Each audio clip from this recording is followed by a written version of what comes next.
behalf of the Brigham Education Institute, I'm Eric Alexander, and I'd like to provide just a few minutes that provide you with a brief introduction to medical education research. This is not meant to be a long talk, but rather simply some of the common questions that we are asked and some answers, hopefully, that you will find useful.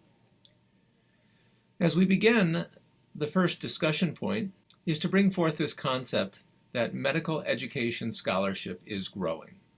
If one does a search of the keywords medical education in PubMed, this is what you will note, and in particular, over the last 10 years, a dramatic increase in published articles. This suggests that medical education journals are increasingly desiring publications, that people are also increasingly performing the research, and you can do this as well.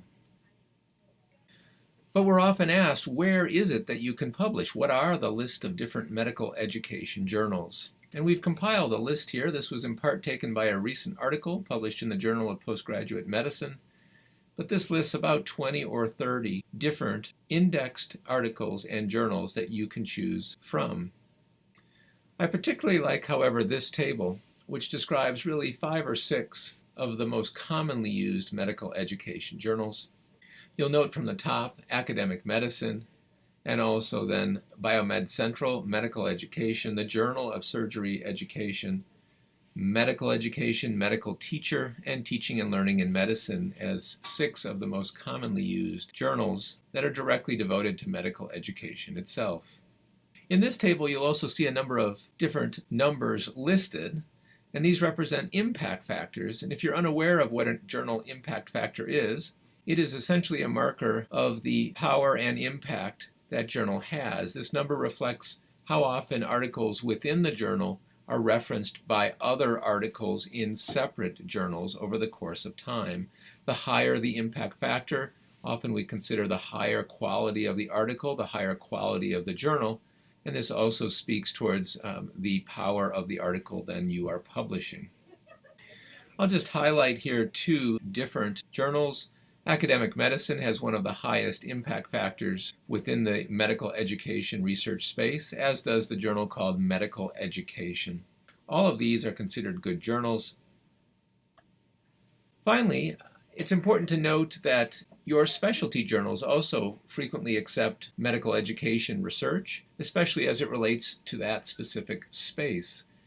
Sometimes you can also reach out to the editors of these journals, for example, in the area of surgery or gastroenterology or endocrinology, and ask them if they would be interested in this type of publication. They'll often respond to you, and this can save you quite a bit of time before simply a formal submission is put forth. And of course, for big impact articles, go for the big general journals that are out there. Journals such as the Annals of Internal Medicine, JAMA, the New England Journal. With a very high quality article, you will find about once or twice a year that these publications seek out medical education research.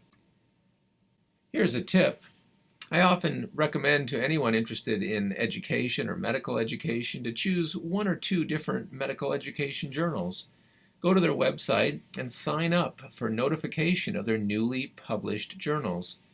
Every 2 to 4 weeks, whenever the new edition is published, you'll get a notification that will give you the list of different articles. This will allow you to look through them and decide a little bit if these articles are comparable to what you are seeking to submit, and also give you an idea of new styles and new efforts in the medical education research sphere. Well, just a few more things to discuss. This question comes up quite a bit, which is, I don't really know what a medical education publication is. How do I do medical education research? What is it? And the answer here is that it's a lot of different things. We often approach medical education research from a very biomedical and quantitative aspect, and you can certainly do quantitative research in this field. But medical education is also a social science, and so you can provide a lot of different separate types of scholarship as well. These can be issues such as maybe describing a new curriculum, or providing a perspective on an educational platform or an educational idea. These articles are just as powerful, just as impactful at times, as would be proving a certain new type of learning. You can propose perhaps a new means of assessment, or you could model a different learning behavior, or compare a group of individuals going through a training process before or after a curricular change. The point here is to think broadly about what medical education research and what a publication can be. It's no single thing, and it's not quite as comparable to the biomedical sphere that we often exist in. And so here's a final tip as you start doing or considering medical education research, which is, ironically, don't always focus just on the learning. This assumption that I tested learners before my teaching, I taught them something, and then I tested them after this and showed improvement, well, that's not actually always all that publishable, because we actually assume that teaching will cause that to happen already. And so what can be much more useful if you think about a new project ahead is to focus on the behavior, the process of learning, or the system of learning itself. For example, modeling a new curriculum and describing that, or observing different learning behaviors within these learners, maybe describing how an environment can be more suited for learning.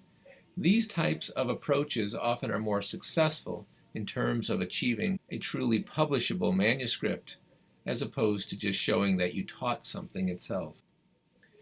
Don't forget this. Just reach out to the Brigham Education Institute at any time for help or advice. I'm Eric Alexander and help direct this institute. Our other staff are also available at any time. Here you see our website, our email, and our phone number. Thank you for your attention.